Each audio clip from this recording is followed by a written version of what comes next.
நான் சொல்ற மாதிரி அப்படியே பண்ணுங்க. உங்களுக்கும் இதே ரிசல்ட் கேரண்டி. நீங்களும் இந்த மாதிரி கிறிஸ்பியா சீஸியா ஒரு சீஸ் பால் செய்யலாம். வீடியோவை ஸ்கிப் பண்ணாம ஃபுல்லா பாருங்க. நான் ஒரு கப் அளவுக்கு மைதா எடுத்திருக்கேன். இப்போ ஒரு சிட்டிகை உப்பு ஆட் பண்ணிக்கலாம். தேவையான அளவுக்கு, அதாவது ஒரு கப் அளவுக்கு தண்ணி ஆட் பண்ணி இந்த மைதா மாவு ஸ்லர்ரியை பார்த்தீங்கன்னா நல்லா ஒரு திக் கன்சிஸ்டன்சிக்கு பீட் பண்ணி எடுத்துக்கோங்க.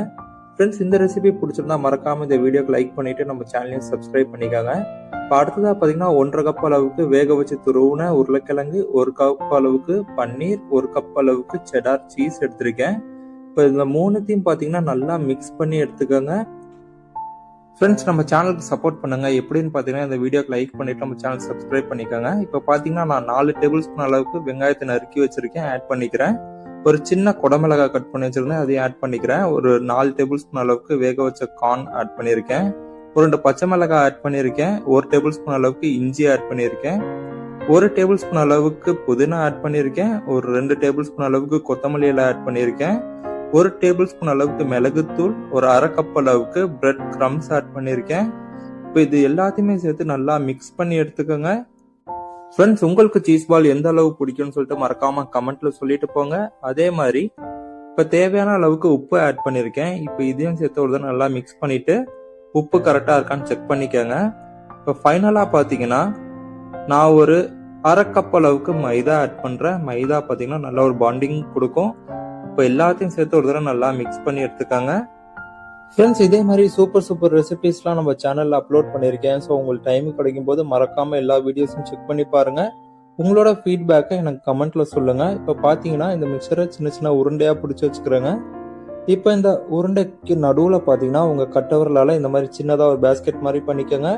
இதுக்குள்ளே பார்த்தீங்கன்னா நான் மொசரலா சீஸ் வச்சுருக்கேன். இப்போ சீஸை வச்சு கம்ப்ளீட்டாக மேலே ஃபுல்லாக க்ளோஸ் பண்ணிவிட்டு ஒரு தடவை நல்லா ரோல் பண்ணி எடுத்துக்கோங்க. நான் பார்த்தீங்கன்னா சின்ன சின்னதாக உருண்டை பிடிச்சிருக்கேன். நீங்கள் கட்லட் மாதிரி கூட ஷேப் பண்ணி எடுத்துக்கோங்க. நம்ம ஆல்ரெடி ரெடி பண்ணி வச்சிருந்த மைதா ஸ்லெர்ரியில் இந்த பொட்டேட்டோ மிக்சரை கம்ப்ளீட்டாக ஒரு தடவை நல்லா டிப் பண்ணி கோட் பண்ணிக்கோங்க. அடுத்ததாக பார்த்தீங்கன்னா நம்ம ரெடி பண்ணி வச்சிருக்கிற பிரெட் கிரம்ஸில் நல்லா ஜென்டலாக ஒரு தடவை கம்ப்ளீட்டாக ரோல் பண்ணி எடுத்துக்கோங்க. அதே மாதிரி எக்ஸஸாக இருக்க பிரெட் கிரம்ஸையும் கொஞ்சம் போல டஸ்ட் பண்ணி எடுத்துக்கோங்க. இப்போ இந்த ரவுண்டல்ஸை ஃப்ரை பண்ண தேவையான அளவுக்கு ஒரு பேன்ல எண்ணெய் ஊற்றி சூடு பண்ணிக்கோங்க. எண்ணெய் நல்லா மீடியம் ஹீட்டாக இருக்கும் போது ஒவ்வொரு ரவுண்டல்ஸை ஆட் பண்ணி 2 சைடுமே நல்லா கோல்டன் அண்ட் கிறிஸ்ப் ஆகுற வரைக்கும் ஃப்ரை பண்ணி எடுத்துக்கோங்க. அவ்வளோதாங்க, சூப்பரான ஒரு சீஸி பொட்டேட்டோ பால்ஸ் ரெடி. இதை கண்டிப்பாக ட்ரை பண்ணி பாருங்க. பார்த்துட்டு உங்களோட ஃபீட்பேக்கை கமெண்ட்ல சொல்லிட்டு போங்க. அதே போல நம்ம சேனலுக்கு இது வரைக்கும் நீங்க சப்ஸ்கிரைப் பண்ணாம இருந்தீங்கன்னா சப்ஸ்கிரைப் பண்ணிக்கோங்க. இந்த வீடியோ பத்தின உங்களோட ஃபீட்பேக்கை கமெண்ட்ல சொல்லிருங்க. இந்த வீடியோ உங்களுக்கு பிடிச்சிருந்தா மறக்காம உங்க ஃப்ரெண்ட்ஸ் அண்ட் ஃபேமிலிக்கு ஷேர் பண்ணிருங்க. அதே மாதிரி லைக் பட்டனையும் பிரஸ் பண்ணிருங்க.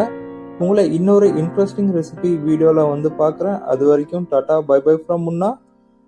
ப்ளீஸ் கீப் வாட்சிங் முன்னாஸ் மெனு.